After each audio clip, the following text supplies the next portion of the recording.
qu'il y a une émotion et de suite il y a le... Je peux pas dire en fait. Là, c'est attendre que je souffre pendant 2 jours pour pouvoir dire. Mais... En fait, si tu peux dire, tu t'empêches de dire. Oui. C'est la même chose. La honte. Mais je vois pas clair sur le moment en fait. C'est comme s'il n'y avait pas la démarche de dire, quoi, je sais pas comment dire. Il y a déjà plein d'interprétations qui viennent, de rester avec ça, de voir ce que ça me fait, de dire ok, je sais que c'est moi, donc je passe un temps avec ça avant de penser à demander quoi.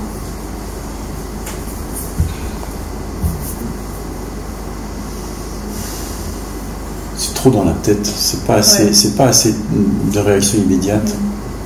C'est pas le Tu vois, c'est vraiment, tu sais que c'est moi, mais qu'est-ce qu'on en a à faire sur toi ou pas? Ça t'empêche pas de parler, de dire, de poser des questions, tu vois, de vérifier, de n'importe, ou d'agresser l'autre.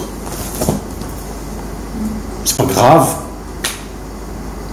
Presque ce que tu fais, c'est pour éviter d'être avec ce que tu es. Le regard que tu poses, presque. D'être ce que tu es dans l'instant. Ouais. Ça t'empêche d'être ce que tu es dans l'instant. Si dans l'instant tu es blessé, tu peux dire écoute, là je suis blessé. Que ce soit à cause de toi ou pas, moi on s'en fout. Tu vois, c'est pas le problème. En fait, toi tu vas mettre en place une stratégie pour aller regarder quelque chose, Oui. pour éviter d'être, tu vois.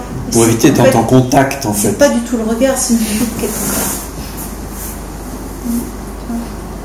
Avec l'idée, je suis pas assez comme il faut, tu vois, il y a une idée de changement là-dedans. Oui, ça c'est oui. Je serais pas aussi sévère que Marion sur le regard, mais oui, il y a l'idée de je suis pas assez bien. Et ça, vraiment, quand est-ce que tu vas me foutre ça à la poubelle, quoi?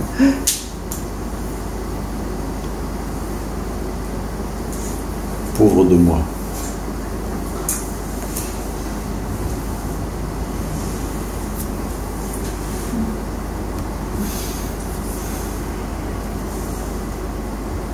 Ça, ce serait, s'il y avait quelque chose à regarder, ce serait sûrement ça en premier, tu vois. L'idée que je suis pas assez bien. Je peux pas être aimé pour ce que je suis tel que je suis. Mais quelle connerie. Alors, forcément, à chaque fois qu'il va te dire quelque chose, toi, il va y avoir un truc qui va se mettre en place pour le convertir, tu comprends? Pour changer, puisque t'es pas assez bien, il faut que ça cesse, tu vois, il faut que je change. Donc tout ce qu'il va te dire va être interprété de cette manière-là. Tu vois ce qu'on a échangé tout à l'heure? En fait, c'est pas ça. Il te dit juste ce qu'il vit.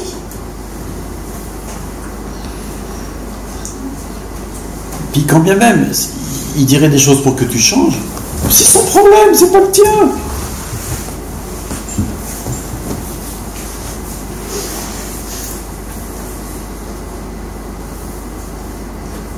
mais il y a la peur de perdre. Tu le perdras beaucoup plus sûrement si tu te soumets et puis que tu te rebelles et puis que tu penses que tu n'es pas aimable que si juste tu es assise, tu vois, tu as une assise et que tu es enraciné et que tu exprimes qui t'es. De toute façon, tu vas être aimé pour quoi? Le succès d'années de rébellion, soumission, honte et je sais pas quoi? Ou pour ce que tu es? Si quand tu es ce que tu es, il t'aime pas, eh ben change de mec. Parce qu'il te mérite pas.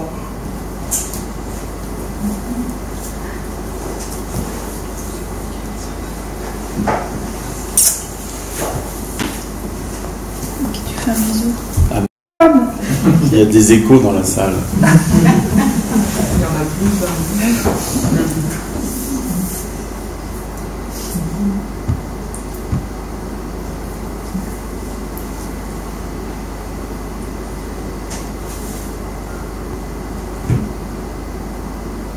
Ouais, il y a aussi l'impression de me mettre sur un piédestal.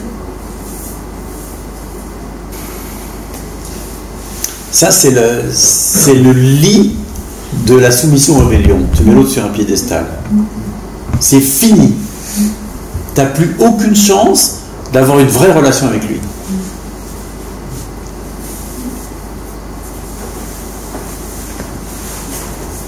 Parce qu'il y a dominant-dominé, maître-élève, etc. Parce qu'il y a le mépris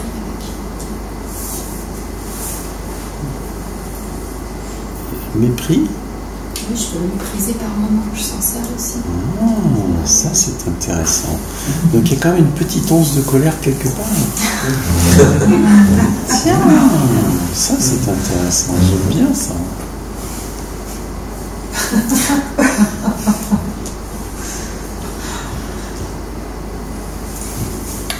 Et comment tu te venges? Quand il y a du mépris.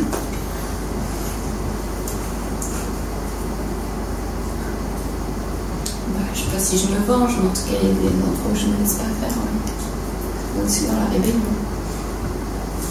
Tu sais pas si tu te venges. Mais forcément si, s'il y a du mépris.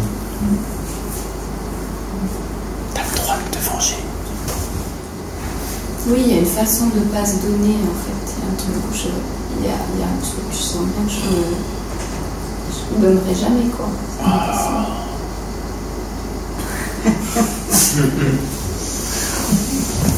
L'idée je dois me donner pour être parfaitement en relation avec un mec, tu me le prends, tu me le fous à la poubelle.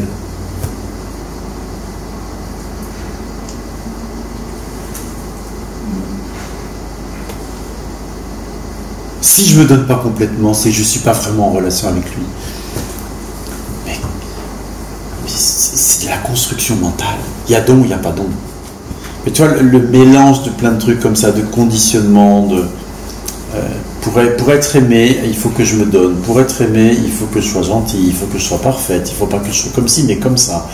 Pour être aimé, tu vois, et puis alors, oh, mais fait chier, quoi, moi j'ai envie d'être moi, et puis de toute façon, ça ne me convient pas, et puis alors je me rebelle. Oui, mais je ne devrais pas me rebeller. Il faut que je me soumette un peu plus quand même. Il faut que je me donne mieux. Il faut que... Mais quel enfer! Comment tu peux être heureuse là-dedans?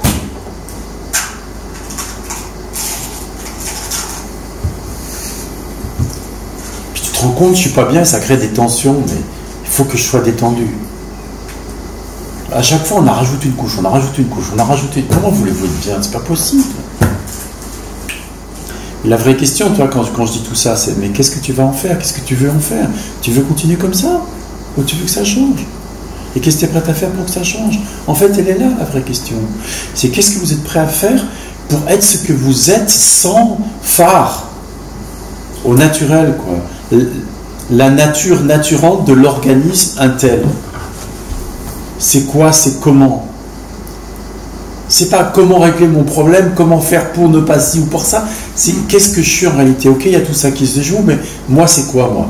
Et comment ça se manifeste, moi, dans le monde? Il est où la langue naturelle? Elle est où la vérité? Tu vois? Au moment précis où j'interviens, où je dis quelque chose, tu vois? C'est à ce moment-là, Gérard, stop! Tu vois? C'est à ce moment-là, c'est pas le lendemain, c'est pas... Vraiment, je vous encourage vraiment tous à aller vers ça. En couple, c'est pareil. Gérard, quand tu dis le lendemain, comme même le lendemain, c'est aujourd'hui, c'est parfait. Oui, c'est parfait, sauf qu'il a souffert 24 heures pour rien. Mais c'est ce qui est. C'est ce qui est, il n'y a pas de critique, il n'y a pas de dire il faut vous changer. Je vous dis juste, vous souffrez parce que vous n'osez pas être simplement ce que vous êtes. Oui, mais même en sachant ça, si moi je le vois, je sais que j'arrive pas à dire, que je mets 2 jours, pas 24 heures avant de dire, mais ça n'empêche que sur le moment, je sais pas comment faire en fait. Mais parce que tu cherches encore une stratégie. Ouais. Comment je vais faire?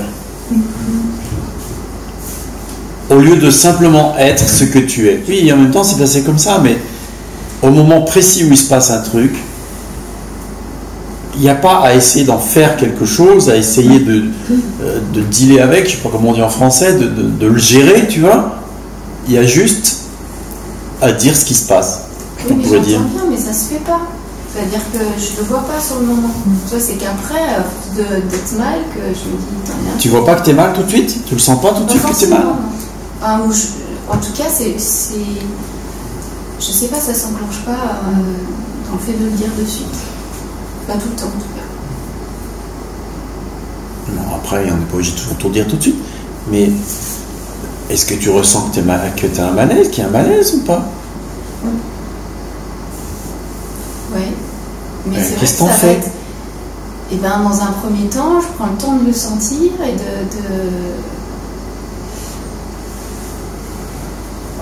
Prendre le temps de le sentir, c'est déjà une histoire beaucoup trop longue. Ben oui, mais parce que je sais que c'est moi qui fais une histoire sur le truc aussi. Et ça, c'est une histoire de plus. Ouais. Moi, j'en fais une histoire, c'est une histoire. Ouais. La seule chose, c'est je ressens un malaise. Là, tout de suite, je ressens un malaise. Ouais. Ça, c'est la vérité, pure et nue, à l'instant Après, précis. il n'y a pas osé demander ou dire. Tu n'oses même pas dire, je ressens un malaise. Non, je dis pas. Tu le gardes pour toi parce que tu as trop peur, parce que c'est pas ce qui se fait, parce que tu comprends peut-être que nanana. C'est toutes les histoires qui sont derrière. C'est là où je dis, c'est déjà, toi, rien que ressentir le malaise, c'est déjà trop. C'est déjà une trop grande histoire, une trop longue histoire. Juste, je ressens un malaise. Mais t'as le droit. Puis, c'est même pas une question de droit, c'est la vérité, c'est comme ça, c'est ce qui se passe. Qu'est-ce que tu veux faire? C'est comme ça, c'est la vérité. Pure et nue. Là, tout de suite, je ressens un malaise. Peut-être dans 15 secondes, tu vas rigoler. Mais là, tout de suite, je ressens un malaise. Mais là, on est au niveau du personnage. Mais bien sûr. Mais Le personnage demeure. Mais quand le personnage prend toute la place, comment tu veux ressentir ce que t'es? Parce que comme ça fait des histoires sur des histoires, puis que ça fait de la mousse, et puis qu'au bout de 3 jours, j'arrive plus à en sortir et que ça se passe mal avec mon compagnon. Mais si le personnage, disons, si elle se positionne à ce qui est, à ce moment-là, ça s'effondre tout ça. Sauf qu'elle peut pas. Elle n'y arrive pas. Enfin, elle. Oui. Le personnage. Enfin, quand je dis elle, Oui, le personnage. oui. Et sauf que même si tu te repositionnes en tant que ce que je suis à ce moment-là, souvent ça te rattrape. Ouais, c'est happé, voilà. Tu es réhappé parce que c'est quelque chose de dense, c'est quelque chose, c'est un pattern, c'est un conditionnement fort. Et en fait, si vous voulez, moi ça a été une surprise parce qu'on dit aussi, il y a des Indiens qui l'écrivent, quoi, avec l'éveil, les choses s'effondrent. Oui et non, il y en a plein, juste tu es ce que tu es et puis les choses s'effondrent rien qu'à elles apparaissent, elles sont vues, elles s'effondrent. Il y a des trucs qui tiennent, et ben celle-là, si tu vas pas les regarder de près, et si tu es pas avec, ça va demeurer la fin de tes jours. Le personnage, il faut qu'elle observe ce qui se passe dans l'instant. Ça veut dire qu'il y a besoin, ça veut dire qu'il y a absolument besoin d'être au plus près de ce qui se vit ici, au lieu dit personnage, tu vois, et sans histoire, sans en faire une histoire. C'est juste ce qui se passe. C'est un fait. Voilà, le fait, c'est je ressens un malaise. S'attarder sur le malaise pour le ressentir, pour essayer de voir de quoi il est fait, c'est déjà une histoire. Ne pas oser le partager, c'est une histoire.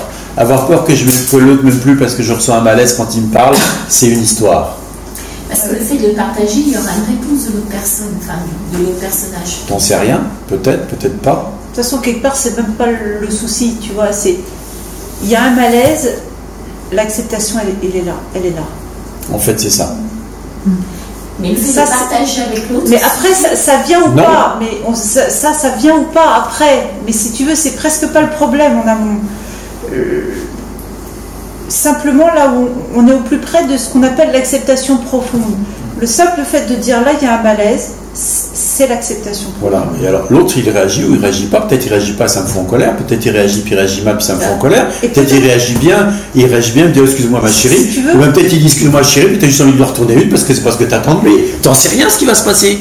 Mais de nouveau, tu es au plus près de ta réaction à ce moment-là. Et de cette acceptation va naître une action ou pas. Peut-être ça va se dire, peut-être ça va se pas se dire. C'est une conséquence. J'en sais rien. Tu vois, j'en sais rien. Mais quelque part, tu es au plus près de ce que tu es. S'il y a pleine acceptation du malaise et que le malaise est épousé, alors il dissout immédiatement. Justement, si l'inhibition tombe, ça va faire tout seul. Le truc, c'est de vouloir en faire quelque chose. C'est trop tard, il y a déjà malaise. Ouais, c'est ça. Moi, je sais que le piège dans lequel je tombe, tu vois, qui me tient pas mal, c'est, si je reprends l'exemple du malaise, c'est le refus du malaise parce que déjà, le malaise, il est issu d'une histoire que je me raconte. Tu vois, donc, ça refait l'histoire de... Mais voilà, c'est bien parce que je me raconte une histoire qu'il y a ce malaise. Oui. Mais il y a un refus du malaise. Donc, tu rajoutes une histoire sur une histoire. Il y a l'histoire malaise et il y a l'histoire refus du malaise. Est-ce que ça peut aider à résoudre le malaise? Le piège dans lequel tu tombes, c'est vrai qu'effectivement, s'il y a malaise, c'est bien à partir d'une histoire que je me raconte. Oui, et des fois, je tombe en rond là-dedans. D'accord. Ok. Et alors? Et alors, C'est ok qu'il y ait une histoire qui se raconte, c'est pas moi qui me raconte une histoire, c'est une histoire qui se raconte, qui apparaît toute seule en plus. Donc si toute la tribu, puis oh là là, je suis vraiment pas bien, quelqu'un de bien parce que je me raconte encore une histoire, il faudrait que j'arrête de me raconter des histoires, tu rajoutes une histoire, t'en sors plus. Moi, la conséquence, c'est que tout simplement, ça me fait vivre des choses que j'ai pas vivre. C'est ça le problème. C'est trop tard, tu la vis déjà. C'est ça le problème. Tu pars du principe que le malaise a une réalité. C'est toi qui le vis et que c'est pas bien de vivre un malaise. Mais tu vois, c'est vraiment, j'ai envie de dire, mais qu'est-ce que vous avez contre les malaises? C'est pour ça qu'il me dit ça. Goûte le malaise. Pourquoi tu veux refuser le malaise? C'est pas la non-dualité, ça. C'est pas l'unité si tu rejettes quelque chose. D'accord. Trop tard. Elle a vu là.